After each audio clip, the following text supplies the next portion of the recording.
A tzadikah from Eretz Yisrael sent me this, and few beautiful chidushim. She says that the Sdei Chemed in his Sefer Meches Shabbat, which he wrote over 100 years ago, in those times the world was very different. Forget about just iPhones, iPads, internet.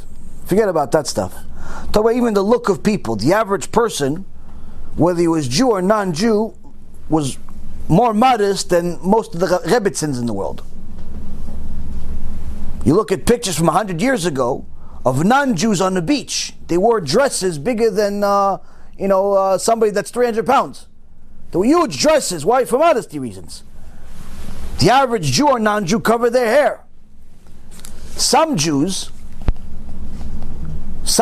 chose to cover their hair with wigs. But the wigs of 100 years ago, 150 years ago, were very, very different, to say the least, from the wigs of today. I have some pictures of the wigs of 150 years ago, 200 years ago, and they really look worse than the stuff you clean the floor with. If you're a cleaning person in a building and you have this mop, the mop has these strings on it. The wigs of 150 years ago looks worse than that, because at least the mop is single color. But the wigs of 150 years ago look worse than that. But still, there was a big debate of whether even those wigs were allowed, because of the machloket that started about 400 years ago, where one of the Chachamim said that the Gemara in Masechet Shabbat that talks about wigs was saying that, woman that has missing patches in her head for some type of illness or whatever happened, she could fill up the space by putting a hair there. But the Gemara also says she would put a hat on top of it. So yeah, you could wear a wig, but a hat on top of it. But this Chacham 400 years ago says, yeah, but if it says that, maybe you're also referring that she could just wear the wig without the hat. And that's been a machloket for the last 400 years. Needless to say, 150 years ago, at the time of Sdei Chemed, even though the wig looked worse than a mop, still there was a debate whether it's even allowed. So the Sdei Chemed says the following. He writes a question. Mipnei ma magefa ba la'olam? Why does a plague come to the world? Plague, corona. Why does it come to the world? The Sdei Chemed writes, Magefa, Rashet Tevot, each one of the letters, Mipnei Gilui Pe'at Anashim, because of the wigs of the women. Plagues come to the world because of wigs, he says.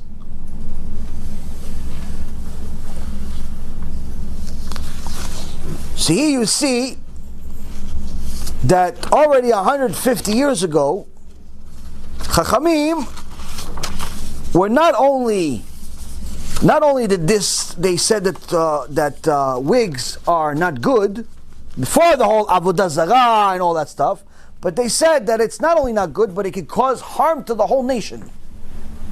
Harm to the whole nation. Now,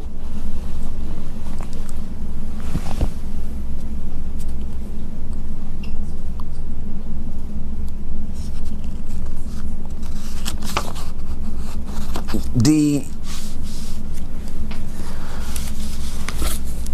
Shulchan Aruch and Orach Chaim 75-2 with Mishnah Brura says that Kisui Rosh, the covering of a woman's head, has to be even inside the house, and it's forbidden for the man, including the husband, to recite the Shema Yisrael or other prayers in front of a woman including his wife, if her hair is exposed. Meaning that the Sheitel, the Shtei Chemed understood the magnitude of a woman that covers her hair with a wig to such an extent that he said, listen, you that are wearing wigs that look worse than a mop are still could be confused. Could confuse certain people to think that it's real hair, and is technically still going against the rule that he understands of what it is, and most of the Chachamim understand what it is, and it creates damage. What kind of damage? It's not just damage for when you go outside, even inside. Why? Because the Orach Chaim says that if you walk around with a wig, even your own husband cannot pray next to you.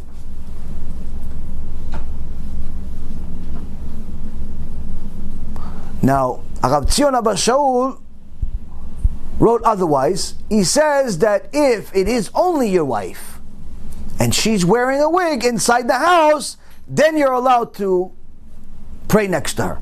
It's your wife. Other women, obviously, no. Now, of course, this can create a lot of debates between people. No, but to this, but to that. The point I'm trying to make is not go into the whole wig debate again. We've already done enough about that. The whole point is that if this type of bomb doesn't affect you and make you think twice before you wear a wig, that means there's a little bit of a problem with your hashkafa.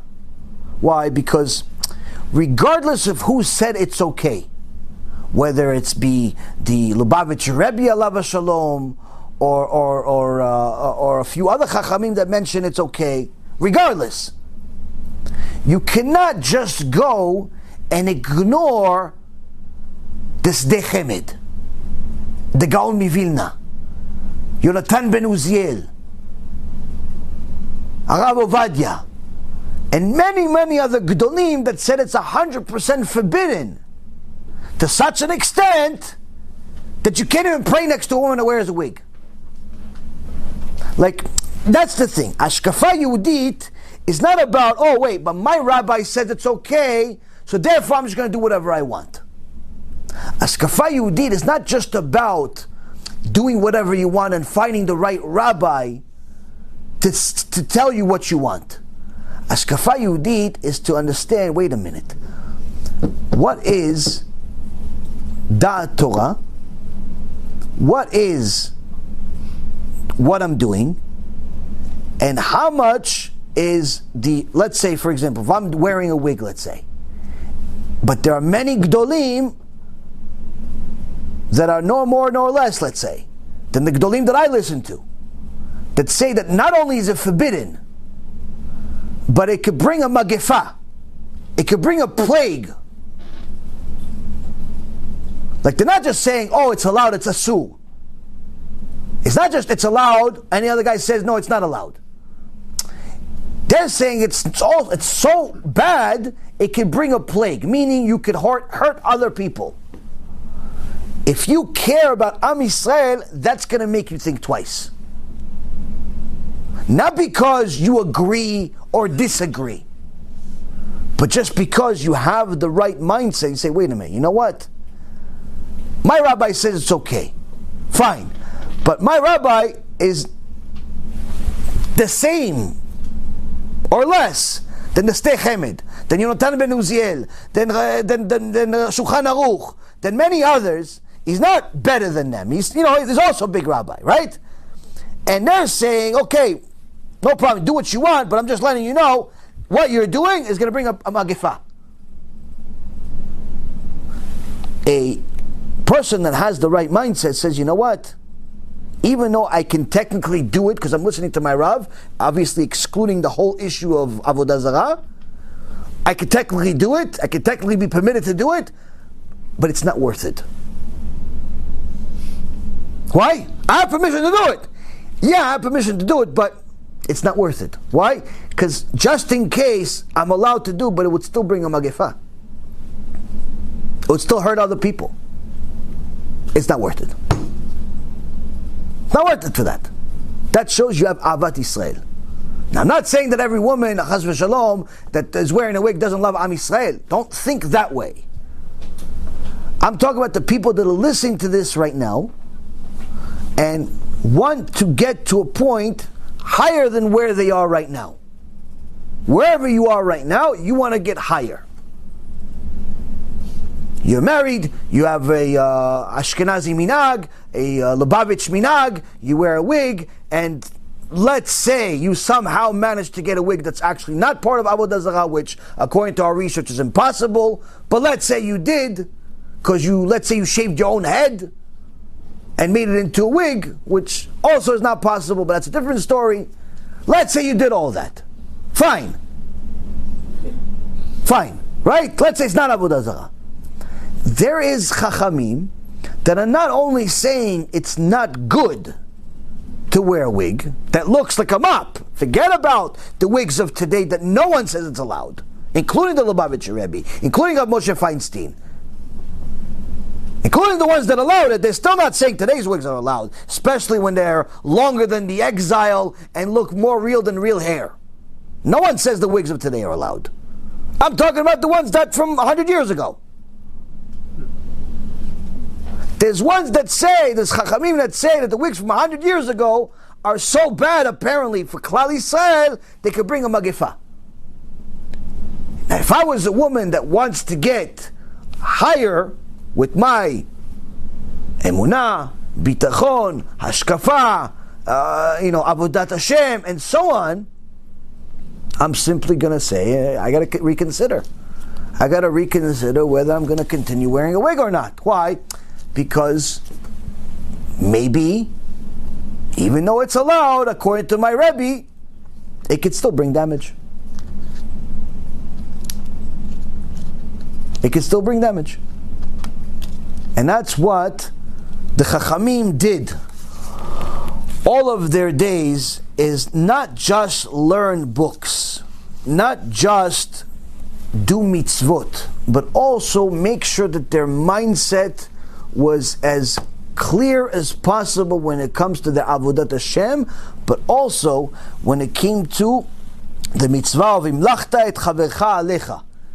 You made your friend, your fellow, like a king over you, meaning you considered him even more significant than you.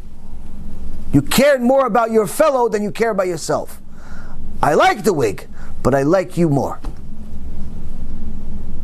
I like the wig, but I like you more. And because of you, fellow Jew, I'm not going to wear it. And this also pertains to other things too. That's part of Avodat Hashem. It's not just about doing what's allowed and staying away from what's not allowed. Is that the Hashkafa Yehudit also has to do with what should I do in order to perfect my servitude to Hashem, but also in order to perfect my relationship with Klal Yisrael.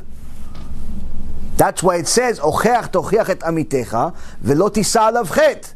You must rebuke your fellow, but don't come by way of sin. Meaning, rebuke your fellow and tell him or her the truth, but don't embarrass him, make fun of him, make a mockery out of it. Don't make a sin as a result of the rebuke.